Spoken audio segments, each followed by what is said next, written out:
डर, लालच, गुस्सा ऐसे कुछ फंडामेंटल इमोशनल पैटर्न्स हैं जो इंसानों के साथ हमेशा ही रहते हैं, और आप भी यह सब मानेंगे इस बात को, इस बात से इनकार नहीं कर सकते कि गुस्से ने कभी ना कभी, या ये कहें कि रोज के जीवन में हमारे बहुत नुकसान दिया है, हमारे फैमिली लाइफ में, हमारी प्रोफेशनल लाइफ में, सोशल लाइफ में, संबंधों में। इतना ही नहीं साहब, आपके स्वास्थ्य को खराब करने का, आपकी एजिंग को बढ़ाने का बहुत बड़ा कारण रहा है गुस्सा शुरू से ही।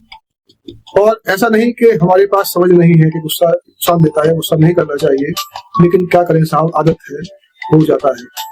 और यही बात मैं बार बार कहता हूँ कि हम अपनी समझ का नहीं, अपनी आदतों का परिणाम है, इसीलिए बार बार आपको बताना पड़ता है।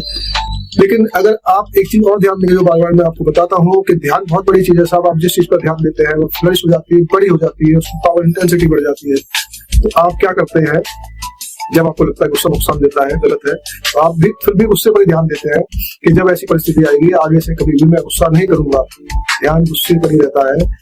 तो साहब, गुस्से वाले इमोशंस, गुस्से वाले विजुअल्स, गुस्से वाले ग्राफिक्स, यही आपका दिमाग क्रिएट करता है कि जिस तरफ ध्यान देते हैं दिमाग उस तरफ काम करने लग जाता है। और जो एनएलपी रिफ्रेमिंग होती है, उसी को अभी हम समझ के एग्जीक्यूट करेंगे तो आपको विश्वास हो जाएगा कि रिफ्रेमिंग कितना शानदार काम करती है।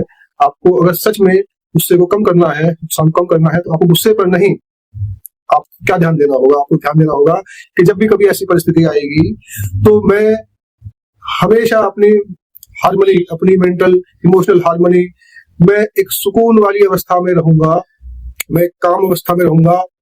तो साहब सच मानिए, आप इसे करके देखिए, क्योंकि ये समझ का नहीं आत्म का परिणाम है। तो आपको प्रैक्टिस करनी होगी महीनों महीनों इस चीज की, तो फिर आपका दिमाग वैसे ही पीसफुल, काम, सुकून वाले विजुअल्स, ग्राफिक्स, इमोशनल पैटर्न पे ध्यान देना शुरू करेगा। और धीरे धीरे जब भी ऐसी परिस्थिति आएगी तो फिर आपकी बायोलॉजिकल मेमोरी में वो चीज आ जाएगी। आपके जो मेंटल, जिसे कहते हैं न्यूरल पाथ बनते हैं और न्यूरोप्लास्टिसिटी होती है, आप उस अवस्था तक भी जा सकते हैं और आप पाएंगे कि जीवन में बहुत कुछ शानदार, बहुत कुछ बेहतर बदल जाता है और आपको रिफ्रेमिंग पर भी भरोसा हो जाएगा धीरे धीरे एनएलपी।